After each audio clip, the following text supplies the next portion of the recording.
After the carnage of Stage 2, the riders would feel a little better when they opened their road books this morning to Stage 3 of the Tour of Oman, with the parcours of the day not looking quite so bad, with only a couple of gradual rises en route.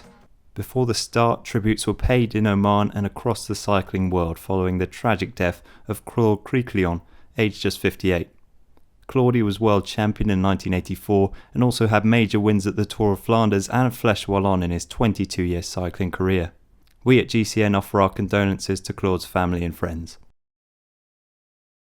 As for the racing, it was Jef Van Meirhaeghe, proudly wearing his jersey for most combative rider, who wasted no time in making the breakaway for the third day in a row, once again bringing his TopSport-Vlaanderen teammate Jef Van Meirhaeghe, with Alessandro Tonelli of Bardiani CSF joining the fun as well.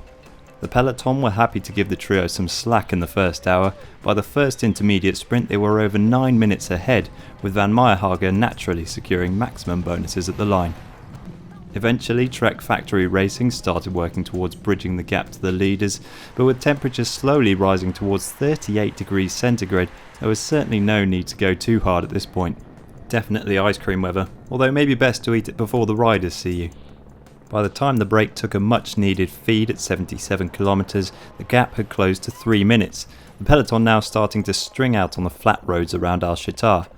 With absolutely no shelter from the sweltering heat, you have to tip your hat to the breakaway trio who managed to hold off the bunch until the second intermediate sprint. Van Meirhaeghe's work was well and truly done. After securing more points, he dropped back to the bunch and his breakaway companions were soon caught as well. As the race veered right along the coast towards the finish, the sprinters' teams got to work.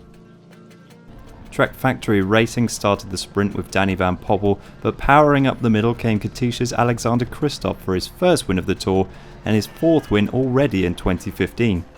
On this kind of form it would take a brave man to bet against him to defend his crown at Milan-San Remo in a month's time. Yeah, in the sprint it's going well.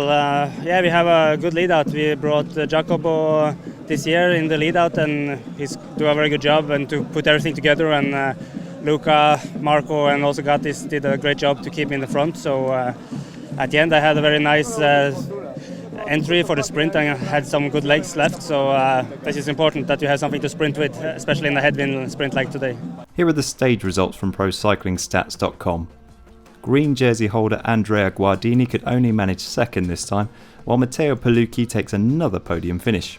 It's as you were in the general classification, but Spartacus may have to endure a bit of pain tomorrow, one for the pure climbers, where they finish up the infamous Green Mountain. We hope you'll join us then for what could be the defining stage in this year's race.